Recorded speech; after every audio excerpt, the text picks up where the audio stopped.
Welcome to the Sharkpreneur podcast with Kevin Harrington and Seth Greene. Kevin Harrington is the inventor of the infomercial, one of the original sharks from the hit TV show Shark Tank, and has generated over $5 billion in TV and digital direct response sales. Seth Greene is the world's first trusted authority on cutting-edge direct response marketing, a best-selling author, and the only 3-time Marketer of the Year nominee. On the podcast, Kevin and Seth interview sharkpreneurs who share straight talk on what it takes to explode your business. Why do so many businesses struggle while others seem to explode overnight? Do you wish you had the secret to this type of exponential growth? Now, I've scaled more than 20 businesses to over $100 million, and it's not just luck. In my new book with Mark Tim, Mentor to Millions, you'll learn the repeatable framework I use in all my business ventures for massive success. Order at kevinmentor.com and get over $1,000 in bonuses. Head to kevinmentor.com. Welcome to the podcast. This is your host, Seth Greene. Today, I've got the good fortune to be interviewing Joel Greene from Pro Level Training. Joel made the difficult decision to step away from his professional basketball career sooner than anticipated, launched Pro Level Training, partnered with Nike, delivering camps and training for young athletes.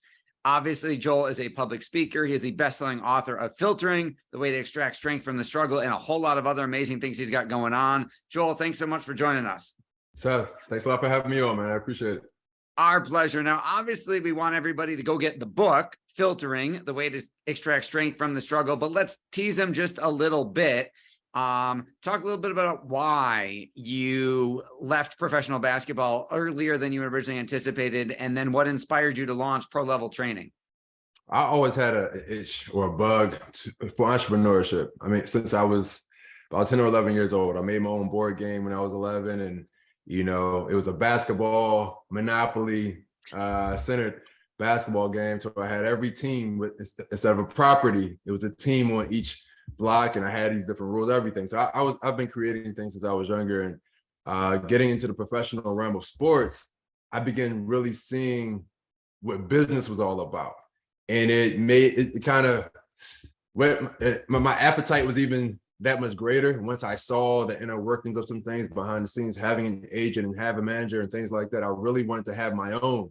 So even my rookie year, when I was playing abroad in Ireland professionally, I got my business license while I was over there. And I began just setting some things up for about year 5 to step away. It wasn't that I wanted to do it, but I began doing some things while I was playing, and I felt like if I continued, it would get in the way of my basketball career. So I said, let me actually take a season or two away from playing to see how this thing may work. And hey, I can always go right back into basketball. Still young, still in shape, you know, at the time, all that type of stuff. So once I saw how things began to quickly take off, I said, no, I get to be around my family. I get to be home. I didn't want anything else. Entirely. I still wanted the competition, man. I still have that taste for it, but it was an amazing feeling to see something else that I built from scratch work out. Well, congratulations, obviously, on that and all of the success. What inspired you to launch Pro Level Training? It was me. I had about 4 other businesses that flopped before that point. And things that people will never know about. Well, a couple you may read about in the book, but you know, Pro Level Training was literally it was all that I accumulated and learned throughout my entire sports life, right? And beyond the sports life, I'm big on the mental game. You know, I have a degree in psychology. You know, I have a close circle of friends that are sports psychologists. So for me, I wanted to teach athletes how to just become their best selves on the field, on the court, and off, which is more important to me. Absolutely. So talk a little bit about your journey as an entrepreneur. I mean, we've all had failures, and that's probably why we're still here. So talk a little bit about what things you've learned along the way. Well, I mean, first off, to even, you know, mention failures, I learned this is been a driving force for me. I learned that failure is nothing but a midpoint. It's not an end point. And that's what has kept me going, to where every time I have had a failure or perceived failure, it's driven me because it's motivated me to know, oh, I must be in the process of success, right? I must be on my way because I actually took myself to my threshold and failed. Okay, now it's time to make an adjustment and figure out a new way to go about it. As an entrepreneur, again, I had multiple ventures, right? I have had a fashion social media network that was thriving. It was doing very well, paid subscribers back in 2008. This is while I was, again, playing professional basketball. And this was before, even Instagram was a thing. This is, so I've had some awesome things going on. Again, so multiple social networks, another e-commerce site that I had going on, but none of those things were me. Right. So it wasn't until I started pro level training to where that organically came from me. And it wasn't just an amazing idea that I had, because I always have great ideas, I feel. But each of those ideas aren't for me to be at the helm of. But the moment I began, I started pro level training, I realized this is organically me, and this will have longevity because of that. So that's been my journey as an entrepreneur. I had to just discover which great idea truly connected to me and me with it. Okay, that makes a lot of sense.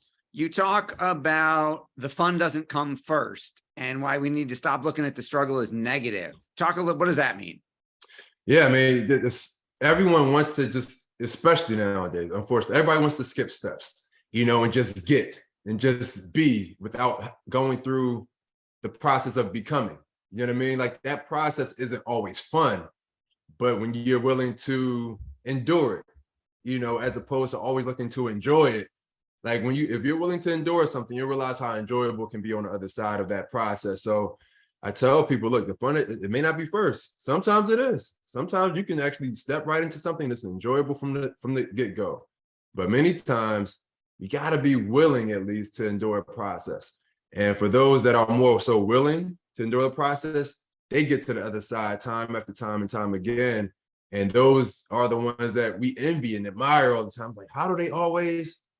They don't mind the process. That's why. So they see the beauty of the difficulty, the struggle. And for me, I've realized that my struggles every single time has made me stronger. Absolutely. I'll agree 100% there. Now, what inspired you to write the book, Filtering the Way to Extract Strength from the Struggle? I felt like I had to. I'll be honest, man. People have been telling me I need to write a book since I was 15 years old. And I mean it. I've been through a lot of life early on, growing up in an abandoned house, being 10 feet away from a shooting when I was 6 years old and nobody else around outside of the kid that I saw get shot. Like, going through things like that, having it, a knife put out on me when I was 9 and called the N-word for the first time. And because they said I was in the wrong neighborhood, apparently. Going through things like that as a child, I knew at some point I got to tell somebody about this, because I kept it to myself. And I didn't realize until certain things would come up from time to time periodically that it did affect me, that I was traumatized by some of these things. And my parents would say, hey, you're going to write a book one day, and I literally felt like I had to, because I was speaking already. I was already a speaker, a motivational speaker, and just doing my best to inspire people and companies. And hey, they say, hey, do you have a book we can read? No, I'm sorry. No, I don't. That was always my answer. And I'm like, okay, I feel like I have to put this in print so that I can really elaborate and provide more detail than I can from the stage. And so the overall theme for me was to really let people know, like, all of the difficulties that we experience, the struggles, the bad stuff, quote unquote, that's been put here in front of us is not here to all be fixed all the time, right? I feel that so much of the bad has been put here to make us better, to refine us, and to carry that perspective will allow us to stop complaining so much about all the difficulties that we're going through, begin utilizing and using this bad stuff for an advantage for ourselves. That's interesting. You talk about why you have to go further than your feelings if you want to succeed. What does that mean? That simply means this, man. You're not going to always feel like doing stuff that needs to be done. You know what I mean? It's for me, I don't always feel like waking up at 4:30 to work out. You know what I mean? But it's so fulfilling. I'm like, oh, I'm going to do it again. I know what it's going to do for me. I have to go beyond how I feel at that moment. I don't always feel like folding clothes after I wash them and take them out the dryer, but I know I need to do that. So, that's just a super small example, but so often with small things like that or great things, we have to find a way to get beyond how we feel. I'm not always big on telling someone to do what you feel like doing. No, don't always follow your heart. I tell people that. I don't say follow your heart because their heart may be in the wrong place. So there's certain things, certain moments to where you got to go beyond your feelings to get the things done that you desire to have done. You talked about, getting up early to work out.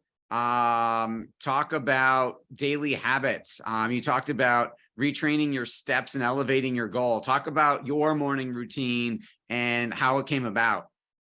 Well, I'll start from that last part. How it came about would say from sports.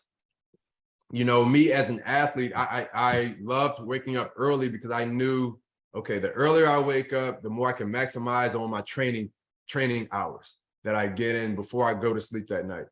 And so I would wake up 4:15, 4:30 in the morning as an athlete and just go, eat a small piece of toast, have some orange juice, and I would go to the track.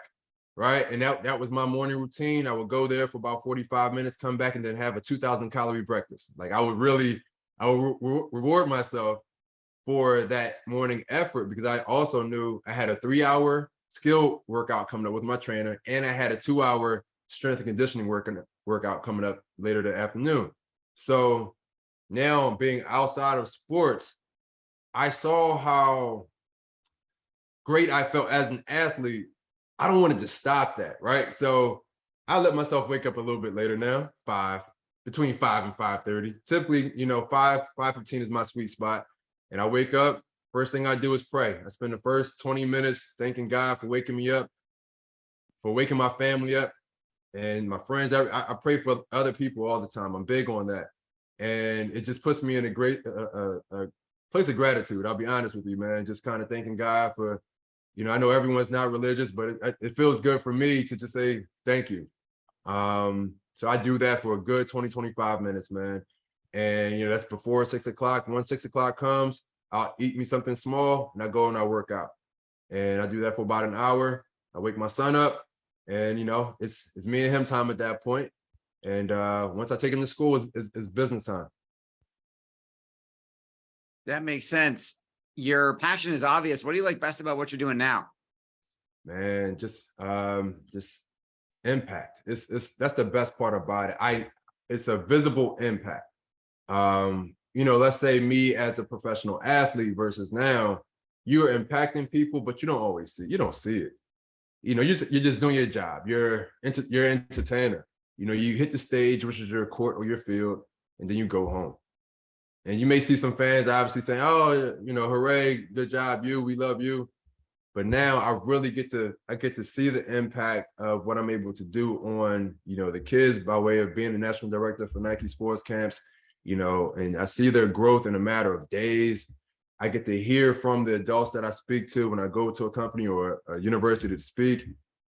That's the best part, man. It's so fulfilling. So fulfilling.